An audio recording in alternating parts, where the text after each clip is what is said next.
The third agreement, don't make assumptions. The third agreement is don't make assumptions. We have the tendency to make assumptions about everything. The problem with making assumptions is that we believe that they are the truth. We could swear they are real. We make assumptions about what others are doing or thinking. We take it personally, and then we blame them and react by sending emotional poison with our word. That is why whenever we make assumptions, we're asking for problems. We make assumptions, we misunderstand, we take it personally, and we end up creating a whole big drama for nothing. All of the sadness and drama you have lived in your life was rooted in making assumptions and taking things personally. Take a moment to consider the truth of this statement. The whole war of control between humans is about making assumptions and taking things personally. Our whole dream of hell is based on that. We create a lot of emotional pain and poison just by making assumptions and taking it personally, because we usually start gossiping about our assumptions. Remember, gossiping is the way we communicate to each other in the dream of hell and transfer poison to one another. Because we are afraid to ask for clarification, we make assumptions and believe we are right about the assumptions. Then we defend our assumptions and try to make someone else wrong. It is always better to ask questions than to make an assumption, because assumptions set us up for suffering. The big mitote is the human mind creates a lot of chaos, which causes us to misinterpret everything and misunderstand everything. We only see what we want to see and hear what we want to hear. We don't perceive things the way that they are. We have a habit of dreaming with no basis in reality. We literally dream things up in our imagination because we don't understand something. We make assumptions about the meaning, and then when the truth comes out, the bubble of our dream pops and we find out it is not what we thought it was at all. As an example, you are walking in the mall and you see a person you like. The person turns to you and smiles and then walks away. You can make a lot of assumptions just because of this one experience. With these assumptions, you can create a whole fantasy. And you really want to believe this fantasy and make it real. A whole dream begins to form just from your assumptions. And you can believe, oh, this person really likes me. In your mind, a whole relationship begins from that. Maybe you even get married in this fantasy land. But the fantasy is in your mind, in your personal dream. Making assumptions in our relationships is really asking for problems.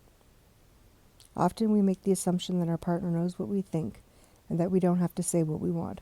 We assume they're going to do what we want because they know us so well. If they don't do what they assume they should do, we feel hurt and we say, you should have known. Another example is you decide to get married and you make the assumption that your partner sees marriage the same way that you do. Then you live together and find out that this is not true. This creates a lot of conflict, but you still don't try to clarify your feelings about the marriage. The husband comes home from work and the wife is mad, and the husband doesn't know why. Maybe it's because the wife made an assumption without telling him what she wants. She makes an assumption that he knows her so well, that he knows what she wants, as if he can read her mind. She gets so upset because he fails to meet her expectations. Making assumptions in relationships leads to a lot of fights, a lot of difficulties, a lot of misunderstandings with people we supposedly love. In any kind of relationship, we can make the assumption that others know what we think, and we don't have to say what we want. They are going to do what we want because they know us so well. If they don't do what we want, we assume they should do and feel hurt and think, how could you do that? You should know. Again, we make the assumption that the other person knows what we want. A whole drama is created because we make this assumption and put more assumptions on top of it. It is very interesting how the human mind works. We have the need to justify everything, to explain and understand everything in order to feel safe. We have millions of questions that need answers because there are so many things that the reasoning mind cannot explain. It is not important if the answer is correct. Just the answer itself makes us feel safe. That is why we make assumptions. If others tell us something, we make assumptions. And if they don't tell us something, we make assumptions to fulfill our need to know and to replace the need to communicate. Even if we hear something and we don't understand, we make assumptions about what it means and then believe the assumptions. We make all sorts of assumptions because we don't have the courage to ask questions. These assumptions are made so fast and unconsciously most of the time because we have agreements to communicate that way. We have agreed that it is not safe for us to ask questions. We have agreed that if people love us, they should know what we want or how we feel. When we believe something, we assume we are right about it, to the point that we will destroy relationships in order to defend our position. We make the assumption that everyone sees life the way we do. We assume that others think the way we think, feel the way we feel, judge the way we judge, and abuse the way we abuse. This is the biggest assumption that humans make, and this is why we have a fear of being ourselves around others. Because we think someone else will judge us, victimize us, abuse us, and blame us, as we do ourselves. So even before others have a chance to reject us, we have already rejected ourselves. That is the way the human mind works. We also make assumptions about ourselves, and this creates a lot of inner conflict. I think I'm able to do this. You make the assumption, for instance, then you discover you aren't able to do it. You overestimate or underestimate yourself because you haven't taken the time to ask yourself questions and answer them. Perhaps you need to gather more facts about a particular situation. Or maybe you need to stop lying to yourself about what you truly want.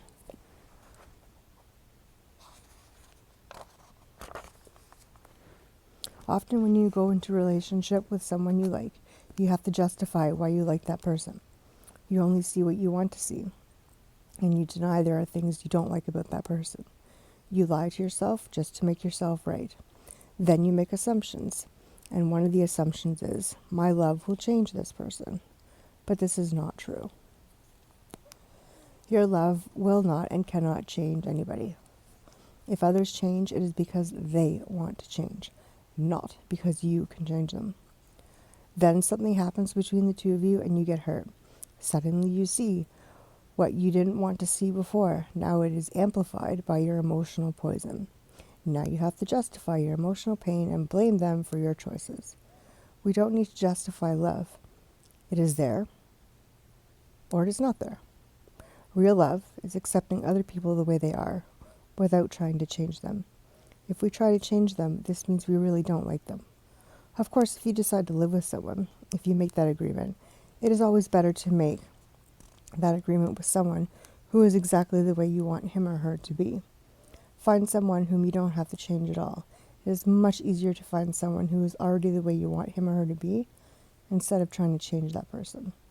Also, that person must love you just the way you are, so he or she doesn't have to change you at all. If others feel they have to change you, that means they really don't love you just the way you are. So why be with someone if you're not the way he or she wants you to be? We have to be what we are, so we don't have to present a false image. If you love me the way I am, okay, take me. If you don't love me the way that I am, okay, bye-bye, find someone else. It may sound harsh, but this kind of communication means the personal agreements we make with each other are clear and impeccable. Just imagine the day that you stop making assumptions with your partner, and eventually with everyone else in your life. The way you communicate will change completely, and your relationships will no longer suffer from conflicts created by mistaken assumptions. The way to keep yourself from making assumptions is to ask questions.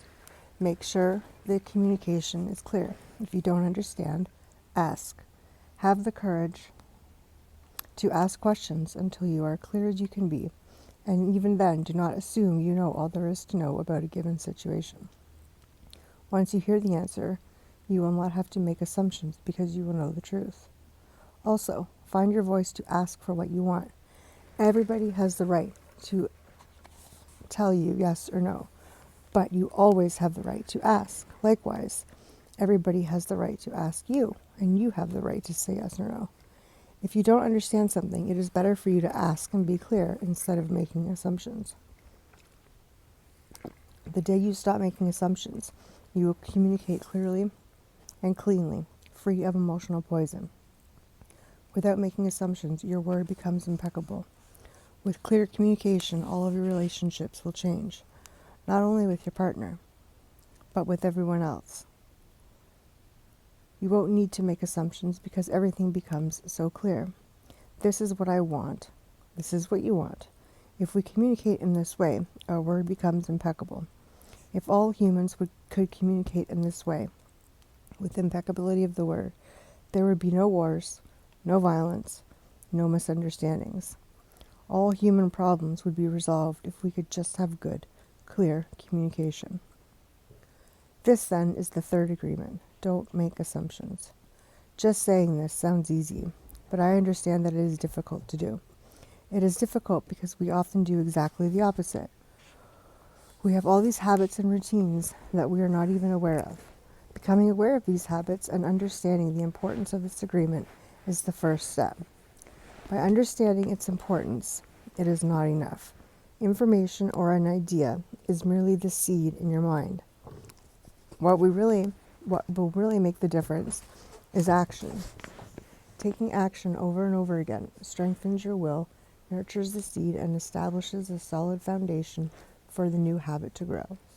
After many repetitions, these new agreements will become second nature, and you will see how the magic of your word transform you from a black magician into a white magician. A white magician uses the word for creation, giving, sharing, and loving. By making this one agreement a habit, your whole life will completely be transformed. When you transform your whole dream, magic just happens in your life. What you need comes to you easily because spirit moves through you. This is the mastery of intent, the mastery of the spirit, the mastery of love, the mastery of gratitude, the mastery of life. This is the goal of the Toltec. This is the path to personal freedom.